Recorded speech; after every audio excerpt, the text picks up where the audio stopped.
नमस्कार मित्रों, मैं राजीव रंजन प्रसाद। आज हम मल्ल जनपद के इतिहास की चर्चा करेंगे। यह तय है कि जैसे ही मल्लों के 6ठी सदी ईसा पूर्व से पहले के ज्ञात संदर्भों पर विमर्श होगा, खारिज करने की दुकानें कुतर्क और अपशब्दों के साथ खड़ी हो जाएंगी। लेकिन सोचिए तो कि वे ऐसा क्यों करते हैं। मल्लों का गौरवशाली इतिहास रहा है, लेकिन उसे परे धकेलने के पीछे क्या प्रमुख कारण यह था कि इसकी कड़ियां महाकाव्यों के युग से जुड़ती हैं?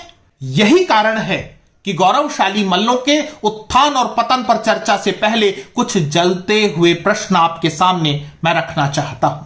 6वीं सदी ईसा पूर्व और उसके पश्चात के कालखंड को ही ऐतिहासिक युग कहने का वह चलन जो ब्रिटिश उपनिवेशवाद काल में अंग्रेज एजेंडाकारों द्वारा आरंभ किया गया था, उसे शिक्षा संस्थानों में योजनाबद्ध घुसपैठ करने वाले वामपंथ ने रणनीति की तरह आगे बढ़ाया। विचार कीजिए कि कैसे और क्यों।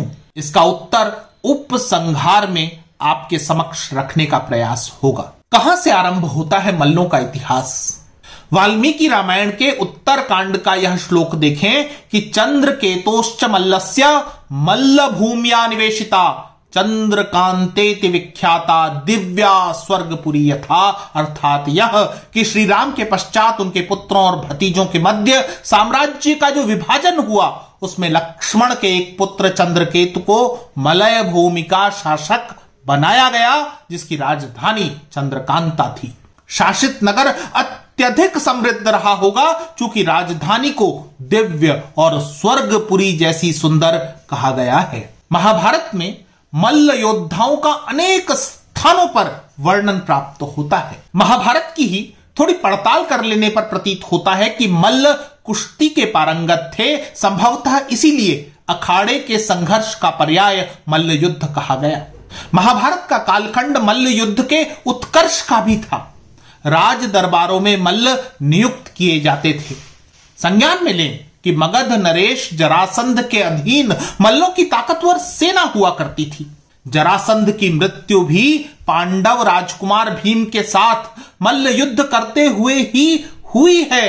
इसी आलोक में बौद्ध ग्रंथों के भी संदर्भ लेते हैं। बौद्ध ग्रंथों के अनुसार उस समय के प्रमुख 16 जनपद थे: अंग, मगध, काशी, कोसल, वज्ज, मल्ल, चेदि, वत्स, कुरु, पांचाल, मत्स्य, सूरसेन, अश्मक, अवंती, गांधार तथा काम्बोज। अर्थात इस समय भी मल्लजन अपनी पहचान और विस्तार रखते थे। दीघ निकाय के महापरिनिब्बान सूक्त के अनुसार मल्ल वशिष्ठ गोत्र के क्षत्रिय थे। दिव्यावदान में उद्धृत है कि इक्ष्वाकु से 9 क्षत्रिय कुल उत्पन्न हुए: मल्ल, जनक, विदेह, कोलिय, मौर्य, लिच्छवि, ज्ञात्र, वज्य और शाक्य। स्पष्टतः बौद्ध संदर्भ दिव्यावदान मल्लों को इक्ष्वाकु वंशीय क्षत्रिय मानता है। मनुस्मृति में मल्लों को लिच्छवि आदि के साथ क्षत्रिय लिखा है, परंतु बुद्धानुयायी हो जाने के कारण ही स्मृतियों में वे व्रात्य कहे गए हैं। महाकाव्य युगीन और बौद्ध संदर्भों को एक पटल पर रखकर मल्लों के राज्य का उद्भव और विस्तार जानने का प्रयास करते हैं। वाल्मीकि की रामायण, कालिदास का रघुवंश तथा वायु पुराण यह तो मानते हैं कि मल्ल नगरी की राजधानी चंद्रकांता थी, परंतु उसकी सही स्थिति का अभिज्ञान नहीं होता। वाल्मीकि रामायण से यह अवश्य पता चलता है कि चंद्रकांता नगरी कारुपथ के पूर्व में अवस्थित थी। कारुपथ अर्थात वह राज्य जो लक्ष्मण के दूसरे पुत्र अंगद को साम्राज्य विभाजन के फलस्वरूप प्राप्त हुआ था। इस राज्य की राजधानी अंगदिया थी। विद्वानों द्वारा कारुपथ की पहचान उत्तर प्रदेश के बस्ती जिले से की जाती है। इस दृष्टिगत कुशीनगर से मल्लों का संबंध स्थापित होता है। कड़ियां जोड़ते हैं तो ज्ञात होता है कि कुशीनगर श्री राम के पुत्र कुश की राजधानी थी, जिसकी वर्तमान स्थिति उत्तर प्रदेश में देवरिया जिले के निकट है, जबकि उनके दूसरे बेटे लव की राजधानी शरावती अथवा श्रावस्ती थी। बुद्ध काल तक इस राजनैतिक भूगोल में अनेक स्वाभाविक परिवर्तन आए थे।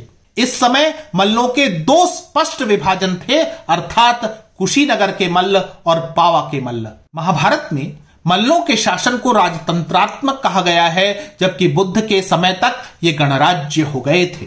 सुमंगल विलासिनी के अनुसार दोनों ही मल्ल शाखाओं के शासन का स्वरूप लोकतंत्रात्मक था। दोनों की ही सीमाएं आपस में सटी हुई थी, जिसे ककुत्था नदी आपस में पृथक करती थी। विश्व का प्राचीनतम विश्वविद्यालय तक्षशिला बुद्ध पूर्व भी ज्ञानार्जन का अलौकिक केंद्र था। उस दौर के प्रमुख राजकुमारों राजप्रतिनिधियों में मल्ल गणाध्यक्ष बंधुल का उल्लेख मिलता है, जिन्होंने तक्षशिला से शिक्षा ग्रहण की थी। कोसलराज प्रसेनजित तथा लिच्छवी कुमार महाली आदि उनके सहपाठी थे। समय पर्यंत उस दौर के अनेक महाजनपदों के अध्यक्षों और साम्राज्यों के राजाओं की भांति मल्ल भी भगवान बुद्ध के प्रभाव में आए और उनके अनुयायी हो गए। बौद्ध धर्म और संघ में स्थान रखने वाले अनेक महत्वपूर्ण व्यक्ति जैसे आनंद, उपालि, अनुरुद्ध, दब्ब और देवदत्त मल्ल थे। इस सूची में आनंद के प्रति भगवान बुद्ध का स्नेह और देवदत्त की उनसे शत्रुता को चिन्हित किया जा सकता है। दीघ निकाय के संगीति पर्याय सुत्त के अनुसार मल्लों ने एक विशाल संथागार, जिसे वर्तमान में संसद के पर्याय की तरह समझा जा सकता है, का निर्माण करवाया था, जिसमें बुद्ध और उनके 500 भिक्षु पधारे। यहां बुद्ध ने मल्ल सभासदों को संबोधित भी किया था। मल्ल युद्ध प्रेमी थे, उनकी राजनीति आक्रामक थी। वैशाली राज्य की समाप्ति में भी उनकी भूमिका रही है। यह समय था जब अजात शत्रु वैशाली गणराज्य को जीतने के लिए उनके संगठन के भीतर दरार पैदा करने की कोशिश में थे।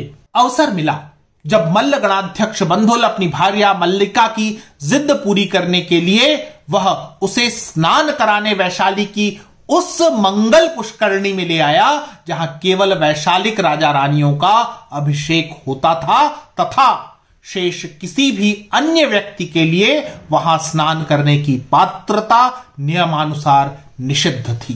किसी ने भी मंगल पुष्करिणी में प्रवेश का अब तक दुस्साहस नहीं किया था, अतः प्रहरी सजग नहीं थे। बलिष्ठ बंधुल ने मुख्य मार्ग का द्वार तोड़ा और मल्लिका का हाथ पकड़े वह सीधे ही जल के भीतर उतर गया। सैनिकों की एक टुकड़ी उन्हें कैद करने का निर्देश लेकर वहां पहुंची भी, परंतु अपेक्षा के विपरीत बंधुल के सैनिकों ने उन पर हमला कर दिया। घमासान छिड़ गया। बंधुल और उसके सैनिकों ने 500 से अधिक वज्जी सैनिकों को मौत के घाट उतार दिया। इसके साथ ही उन्हें सुरक्षित निकल भागने में सफलता मिल गई थी। इस घटना ने वज्जी संथागार में घमासान कर दिया। सभासद लापरवाही का आरोप एक दूसरे पर मढ़ते हुए आक्रामक हो गए।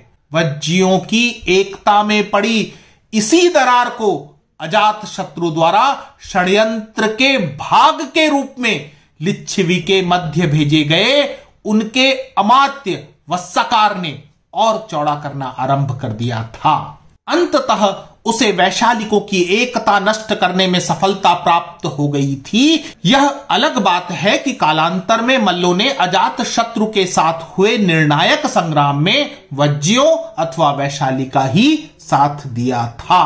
क्या बुद्ध के लिए मल्लों का गहरा महत्व था? आखिर अपने परिनिर्वाण के लिए उन्होंने मल्ल स्थली कुशीनगर का ही चयन क्यों किया था? संभवतः उस समय कुशीनगर अपना गौरव खोने लगा था। यही कारण है कि जब आनंद भगवान बुद्ध से कहते हैं कि कुशीनगर एक क्षुद्र नगर है, आप यहां परिनिर्वाण प्राप्त न करें, अच्छा हो आप चंपा, राजगृह, श्रावस्ती, साकेत, कौशांबी अथवा वाराणसी जैसी किसी नगरी में निर्वाण प्राप्त करें। इस पर बुद्ध ने उत्तर दिया कि आनंद, पूर्व पश्चिम में 12 योजन विस्तीर्ण कुशावती प्राचीन काल में राजा सुदर्शन की राजधानी थी। वह अत्यंत समृद्ध और जनसंकुल थी। अंततः कुशीनारा अथवा कुशीनगर के दक्षिण पश्चिम में हिरण्यवती नदी के उस पार मल्लों का उपवत्तन नामक शालवन था, जहां पर भगवान बुद्ध ने परिनिर्वाण प्राप्त किया। अहिंसा के प्रतीक बुद्ध के निर्वाण पश्चात उनके शरीरावशेषों को लेकर संघर्ष हुआ, यह बात आश्चर्य में डालती है। बौद्ध ग्रंथ महापरिनिब्बान सुत्त के अनुसार कुशीनगर के मल्लों ने कहा, भगवा अम्हाकम गामखेते परिनिब्बुतु न मयम दस्साम भगवतो शरीरानम भागम, अर्थात भगवान ने हमारे ग्राम क्षेत्र में निर्वाण प्राप्त किया है, हम उनके शरीरावशेष किसी को नहीं देंगे। इस घोषणा से बुद्ध के प्रति आसक्ति रखने वाले राज्यों गणराज्यों के मध्य तीव्र रोष उत्पन्न हो गया। उत्पन्न युद्ध की स्थिति को टालने के लिए ही मगध सम्राट अजात शत्रु, वैशाली के लिच्छवी, पावा के मल्ल, कुशीनारा के मल्ल तथा रामग्राम के कोलीगण आदि इसी अनुरूप तथागत के अस्थि अवशेषों के 8 भाग किए गए तथा वे आस्थावान राज्यों गणराज्यों में भेज दिए गए। 4वीं सदी ईसा पूर्व तक बनते मिटते रहे मल्ल चंद्रगुप्त मौर्य के साम्राज्य में अंततः विलीन हो गए। अब पुनः इस विषय की भूमिका पर लौटते हैं। क्या मल्लों की गौरव गाथा को बुद्ध काल तक सीमित रखना उनके कार्य और विस्तार की सही व्याख्या है?